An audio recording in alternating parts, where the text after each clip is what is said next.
Good morning and welcome back. I am joined today by another wonderful guest, Christa Graham, wedding and events.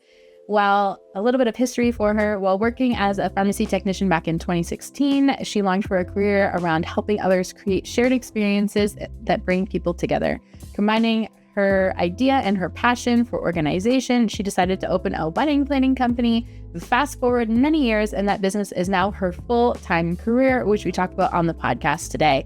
She helps unconventional couples in the Detroit area who want to create a one-of-a-kind wedding experience for their guests. So she is joining me today to talk kind of about the wedding planning process and how it's actually very similar to running a business. So if any of you guys have ever planned your own wedding and you're like, I'm not really sure that I could run my own business, we're going to tell you how it's actually really similar and you can use those skills to start your own business if that's something you're interested in. Or if it's been in the reverse and you own a business and you're not sure if you can handle planning your wedding, then we're going to talk about how your skills can easily transfer over to wedding planning. So let's go ahead and dive in. How are you doing today, Christina? I'm great. How are you? I'm doing not too bad. It's been a busy day, honestly, but I'm really excited for our conversation. Personally, I've never planned a wedding before, but I'm so excited to kind of talk about the wedding planning process and how it's similar to running a business, which I do have more experience with. So before we dive in, why don't you tell us a little bit about yourself? Sure. I am a wedding planner in the Detroit area. I've been doing this for 8 wedding seasons now. Just finished my 8th season for this year. And I love it. I work with non-traditional clients, people who, want to buck tradition, people who want to make their wedding their own and kind of put their own spin and personality on it, which I think kind of goes into our conversation about how it's similar to running a business. But yeah, I'll let you take it away from there. Yeah, so I'm really curious how you got into wedding planning. 8 seasons is like a long time. Yes. So I am the kind of person who finds reasons to celebrate everything. Even before I had my own kids, when, my friends had birthdays in high school, we would have birthday parties in the car on the way to school in the morning. I was social chair of my dorm sophomore year in college, planning all kinds of events for that. And then as I did have kids, it's even easier to find things to celebrate, like first day of school, your 100th day of school, all the holidays, all the things. Even, Little Mermaid themed movie nights, just find a way to make things a little extra. And then we had a move. We moved from Georgia to Michigan back in end of 2016, beginning of 2017. And I was looking for a different career path. I'm like, you know what? I love doing this. Why don't I try my hand at it and see, how this works? And it was slow in the very beginning, but I kept networking and growing it. And here we are 8 years later. I've been full-time in it for 3 years now. So, it's getting bigger and bigger each year. Wow. That's so interesting to hear. I kind of assumed it was, I planned my wedding and I realized how challenging it was. And then I wanted to help other people. So I love that. Nope. I eloped on the beach, so I am not my own ideal client. Okay. All right. I mean, that does sound fun too, though. So what does non-traditional wedding mean? What could it look like? Earlier we were chatting about picnic tables, which I guess makes more sense now. Yeah. So most of my clients want, they either like the anti-wedding or, they want to have a big ass party where they happen to get married at the party. So I've had clients who really love Halloween, and they had like a Halloween chic, nothing kid-like, but, people came in costume or kind of costume adjacent. Had a candy buffet, kind of to symbolize the trick-or-treating aspect of Halloween. I have a lot of weddings that infuse with a lot of color versus the kind of whites and muted colors that you often see at weddings. A lot of people either go big on flowers and make it over the top, or they scale back and don't use many flowers at all. So just kind of tweaking things from the norm. Most of the traditional things my clients steer away from. For example, their officiants are usually not religious figures. They're either friends or family members that mean something to them that perform the ceremony. So, it can mean a lot of different things to a lot of different clients, but usually with each client, there is just kind of a little tweak to the traditional wedding. That's so interesting. I thought you kind of had to have, I'm going to say a more legal, but like religious officiant, because otherwise you're not legally married at the end of it. So it's so interesting to hear that you can kind of do another thing. Yep, for sure. Yep, it literally takes 5 minutes to get officially, ordained to be a minister. I think it's still called a minister, but it probably varies by state. Michigan says, as long as they have that official standing, they can sign the marriage certificate, it'll be legal, and everybody's happy. So there you go. Maybe things are a little bit different in Canada where I am. Maybe that's why. Maybe. Yeah. It was like, that would be fun. So tell me a little bit about what the wedding planning process looks like. Like I said, I've never planned a wedding before, so I'm kind of curious how that is very similar to running a business. Yeah, so the way I approach it is I kind of describe thinking about how the wedding looks and feels like someone would brand a business. So in that, you're branding your personality, your relationship, you're bringing things that are important to you and that matter to you, your values, into the wedding versus, doing something that your mom or your grandma or, great Aunt Sally thinks that you should do. You're making intentional choices, whether that's the script of the ceremony and what is said during the ceremony, or the types of flowers that you have, or the look and feel of your wedding, the design part of it. Even down to how the day flows at the very end. I keep very client-centric and thinking through what is important to the client, what do they want their guests to experience on their wedding day, and how can I best facilitate that as we go through each part of the wedding. So usually if I have a client who wants me to plan their whole wedding, I'm working with them for a year plus. Just like get to know them really, really well. Which are my favorite clients. Sometimes I have people who hire me and they're like, I want to do all the planning. I'll just need you to come in and kind of help finish things up at the last, 4 to 6 weeks and be there on the wedding day to make sure things go the way they're supposed to. That I know them a little bit less, but I still try and have several touch points along the way where I can get to know them a little bit and know exactly what they're expecting and how they want their guests to experience the wedding day. I love that you phrased it kind of like branding your business. That really resonates with me. My partner and I have talked about it a little bit before, but we haven't gone there yet. But it's like, I guess I just have this stigma about the wedding industry, and I can't say that I love it. And I don't want, for me, it's a monetary thing. It's like, I would rather spend 30 grand in my business. That is going to generate me money rather than 30 grand on, one day. Not that I don't love our relationship, and I definitely think that we should celebrate when we do eventually get married, but like, I don't know, it hits different for me. But if I could brand my wedding like my business and my personality, that I think would be a lot more fun for me. So exactly. And the first wedding that I ever planned on my own, I sort of had that thought too, and that's why I eloped. We didn't want to spend the money on it. We just wanted to kind of get her done and move on. And we did have a party the next year, so it was a very low key party. But the first wedding I planned on my own, I was sitting there at dinner after ceremony was over, where everybody's just kind of enjoying. And it just hit me that a wedding isn't just a party about the couple getting married. Yes, they are a large part of the day. They're the most important people, but it's really about bringing two sides of family together, two groups of friends together, just making that connection and showing each side of the family, what the other is all about. Kind of that introduction to, here's how we're going to meld and blend our traditions and your traditions, and here's how we're going to kind of brand that to go forward. I like that. So when you first start with a new client, kind of how do you walk them through the planning process?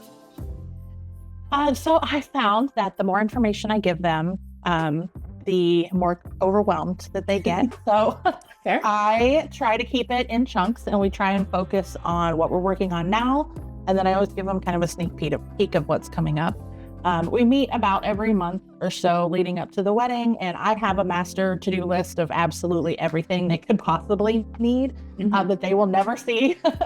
But we just kind of go through, and every month we talk about, what is still lingering tasks from last month that kind of haven't been checked off yet, how we can finish those up, the next steps, what we need to work on, this month who's going to do, which piece, what I need from them. I see what they need from me.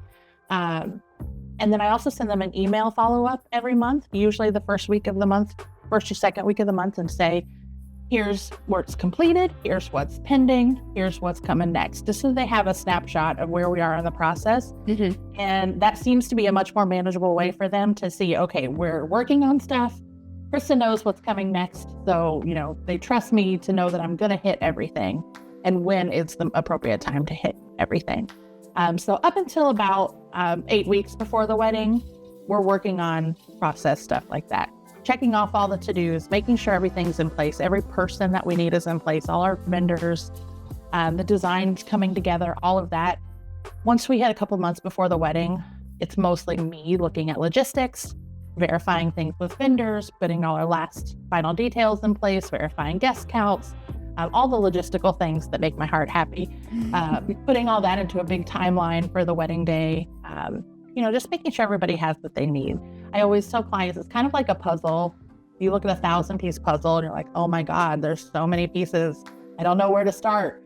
So you start with your edges, right? So you get your people in place for your wedding. Mm-hmm. Then you start you separate the things into colors, where we separate things into 6 months before the wedding, 9 months before the wedding, kind of chunk it down like that.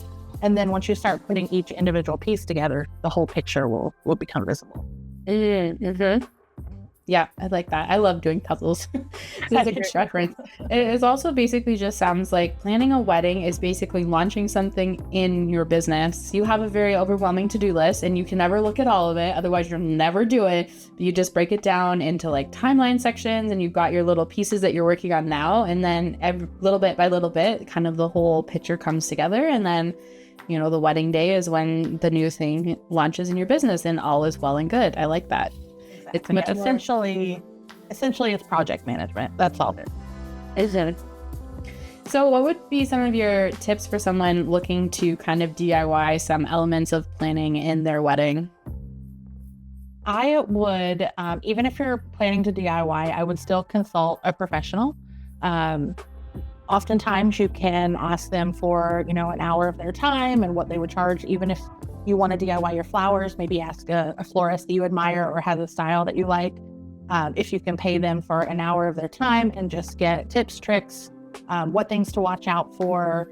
For example, most people think I'm going to do my own flowers. My bridesmaids are going to help me on the night before the wedding, put bouquets together. You need somewhere cold to store those overnight and get them to the venue. So most people aren't thinking through every step. They've never done it before, so they don't know those pitfalls and things to watch out for. So I think consulting the professionals would be the smartest thing, especially when it comes to something as like flowers that could die, and that would not be a very good thing to wake up to on your wedding day. I've had a lot of brides and grooms DIY non-floral decor or signage or things like that, and just speaking with the people that are going to help you set those things up or place them where they need to go, making sure everybody has a detailed list of what you have and where it goes and what they're to do with everything.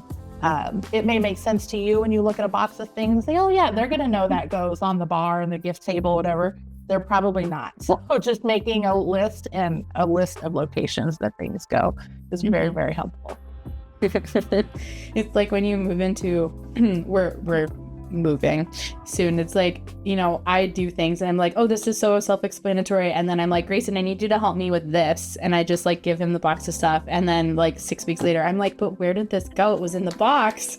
And he's like, oh, I put it here. I was like, well, that was not where it was supposed to go. But yeah, those miscommunications, the perceptions of what we think should be common sense and what it actually is two different things. So I can definitely see how that would be really, really helpful. So as someone who plans weddings and runs their own wedding planning business, what kind of skills have you kind of been able to transfer from one to the other to help both flourish? I think the biggest one is budget management. I am not the best saver. I'm not, I'm a spender. I've married a saver, and I feel like if you're a spender, you always marry a saver, and it's like, come on, we just need to have some fun. So because of that, I have a very thorough budget spreadsheet that I use for clients to keep them, on target, and, so we don't spend all their money on one thing and not have any, food or drinks or something important for the wedding. Same thing with my business. I keep very good records of what I'm spending, what I need to bring in, things that, I'm looking forward to down the road, like any conferences I want to go to. I kind of try and map out the year financially, just like I would map out their wedding throughout the year that we're planning. So I think that's the biggest thing. I already said project management is basically what it comes down to. So that's helped me in thinking of new things that I want to launch and kind of chunking that out, kind of like I do to plan a wedding, so that it's not so overwhelming and, I'm not looking at the whole picture, just a couple pieces at a time. Those are probably the two biggest things.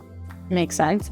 So I'm curious then, if you start working with clients a year before their wedding, does that mean that you're like planning for a year from now in your own business?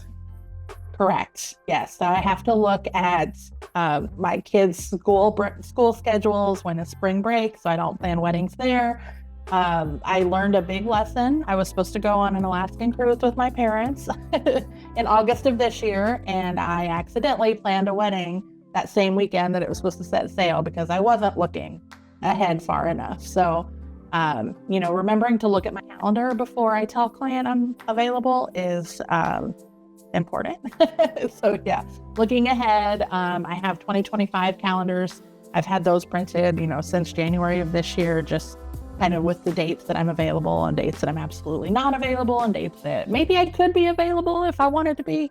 So yes, I did plan the wedding. I didn't go on the cruise. I didn't leave the couple high and dry. I just missed out on a vacation. Okay. Does it feel, I don't know what the right word would it be for this, or like stuffy, restrictive when you're planning that far in advance to be able to, be that stuck on a schedule, I guess. It's like, I'm very much like a free spirit. I'll wake up one day and I'll be like, yeah, those 8 things that I need to do today, they're not happening because I'm doing this. I do that too. It is helpful that wedding season is so seasonal. So I pretty much know June through sometimes May, but June through August and into September is going to be my heavy wedding months. So I just kind of know that I have my head down and I'm doing wedding stuff those months. But now into October, I'm done with my wedding season for this year. I don't have another wedding until May. I know I have the freedom now to work on other things and take a little more downtime and things like that. So as long as I just keep telling myself, get through this busy wedding time, and then, we have 3 months coming up where we don't have any events, that we can do, other things and have a little bit more fun, a little less work. It helps get me through. Nice. That makes sense. Yes, that's fair. Yeah. So what kind of tools or resources do you use to help yourself stay organized since you have to plan so far in advance? You mentioned calendars. Are there like online systems and other things like that you recommend for wedding planning or your business? Yeah, I'm a huge proponent of email efficiency, email organization, labeling, all the things. I actually help people with that in kind of a side virtual assistant business for wedding pros that I just started recently. And so that, along with Google Calendar, is mostly what I use. I use Todoist. When I said I have that complete planning to-do list for each client, I use Todoist to house that. I love the satisfaction of checking everything off like it's a checklist. I'm still very much a paper person. I still like to print contracts and read them and write in them and stuff. So I still have files for each client, but I am trying to move more digitally for most things. So checking those to-do lists off was important. So the Todoist allows you to do that digitally. That's awesome. And what do you recommend for people who are looking for tools and resources to help plan their own wedding? I think there's a ton of templates out there. I think you just need to pick one. Don't let decision fatigue, get you in 6 months down the line, you still don't have a wedding budget. I think you just need to pick one and go with it. Pick a to-do list and go with it. There's a million to-do lists and you're going to get lost in the weeds if you try and combine 10 different to-do lists, and things are all different, time periods and stated different ways. I think pick one and go with it. Of course, hiring a wedding planner is very, very helpful too. Yeah. Would that be step one of the wedding planning checklist? I think so. I always think so. Yeah. Mm-hmm. Especially, I spend probably 20 to 30 hours finding venues for people who just got engaged. So that, right at the jump, that saves you that many hours from, planning and finding venues and touring venues and all the things that comes with wedding venues. That's crazy. Okay. Any other tips you have for wedding planning? Like I said, just chunk it down like a puzzle, one thing at a time. Don't let yourself get too overwhelmed. It's never a bad thing to take another day to make a decision. Don't let a vendor kind of pressure you into signing. It is truthful that, our dates for wedding vendors are kind of like our inventory. So I could never plan 2 weddings on one day. I could never myself. I have an assistant that we could split it up that way, and we have. But if I say I don't, I have a pending date, and whoever signs on first is the person who gets that date. That's really the only pressure tactic I ever use. Like, if I for real have 2 people who want the same date. But don't let, a vendor pressure you into signing if you're not comfortable. Feel free to question contract clauses that you don't understand. Just ask questions. Make sure you're 100% comfortable when you're making decisions, because they are usually expensive decisions when it comes to weddings. Mm-hmm. Mm-hmm. And I think that's sound business advice as well when you're looking to hire independent contractors too. It's like all of the sales advice out there that I see is like, oh, be ready. Like, make sure you sign them on the call when they're all excited and blah, blah, blah. And I was like, that just does not feel aligned for me. I do not want to pressure anyone into a decision. If they need 2 weeks to think about it and make sure that it's a good fit for them, then by all means, you take 2 weeks. I am not in a hurry. So yeah, let's do that. 100% agree. Mm-hmm. So tell me about one of the questions that I like to ask people, and you don't have to answer this if you don't want to, but I am trying to work on reframing failure as learning experiences. So if you have something you're comfortable sharing, I would love to know what's something that you quote unquote failed at and what you've learned from it and then applied to your life or business. Yeah, when I first started wedding planning, I got with another wedding planner. We wanted to have a kind of a vendor event that wasn't just tables that people walked around to meet vendors. We wanted it to have some sort of an educational component as well, and guiding and teaching engaged couples on how to book each vendor, what they needed to keep in mind. And we had speakers, the vendors, we had a DJ speak about how to build a good playlist, and we had a makeup artist talk about how to pick the perfect lipstick shade. Like, it went from all sides of weddings. We are great at planning an event. The event was amazing. We're not great marketers. So we only had 30 people come when we had expected 100, or we hoped for 100. So we definitely learned our lesson there. We have not had any more events like that, but if we did, would definitely hire somebody to handle that marketing side of it and getting the word out and selling tickets. We did do that. It is such a good point. And I feel like everyone, I don't want to say everyone, but a lot of people are like, oh, I can do this because I'm really good at this one piece of the puzzle. But it's never just one thing. There's always other things too. So for you, you were really good with the project management of the event planning, but not the marketing. Whereas I would probably be better with the marketing. And then it would be event day and everyone would be like, and where am I setting up? And I'm like, I don't know, find a table, figure it out yourself kind of thing. First come, first serve. Yeah. So it's definitely good to know kind of your strengths and your weaknesses when it comes to doing projects or wedding planning, and being able to have someone kind of support you in that area so that the whole thing goes smoothly.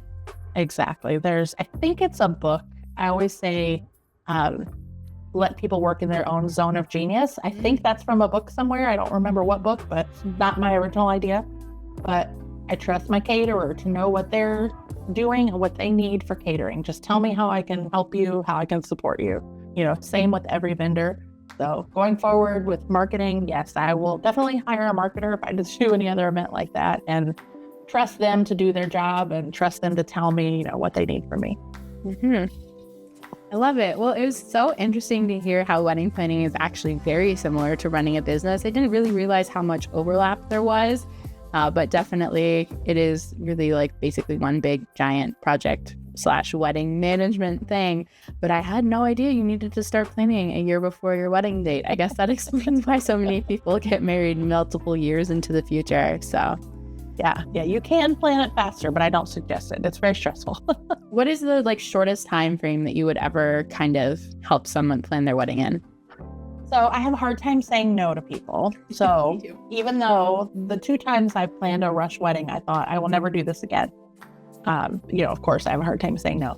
The quickest I've planned was actually for a couple that are friends of mine. One person in their family had a medical emergency and they weren't quite sure what the outcome was going to be. They wanted to get married when they knew that person could be present. So we planned their wedding for about 25, 30 people in about 8 weeks. So that was kind of a rush. The biggest wedding I've planned in a short time frame was I had my first Indian wedding in August, and it was about 200 people, and we planned that in about 6 months. So they didn't even have a venue or anything when they hired me. So it's doable, but it's just a lot more stressful, and you have to have a lot more of that money saved up front to be able to pay people that quickly. But we got it done. It was a wonderful 2-day event. 2 days? 2 days, yeah. Yep, they had a temple wedding on a Saturday, and then they had a full kind of more Americanized reception on the second day. That sounds very logistically challenging. It was. Well, that's amazing. Did you have anything else you'd like to share with us that you think would be helpful for people before we kind of wrap up? I don't think so. I think we had a lot of good conversation. If anybody has any questions, they feel free to reach out, and I'm sure you'll put all my stuff in the show notes. I will, but I always love for people to hear it because I think it helps them remember. So where can they find you? Yeah. I'm on Instagram. It's Christagram_events there. On Facebook as well, same name. You can email me at hello@christagram.com if you have any questions. And thank you for letting me be on here today and talk to your audience. It was so exciting. Thank you so much for being here. And to everyone listening, thank you for sticking around, and we will see you next week.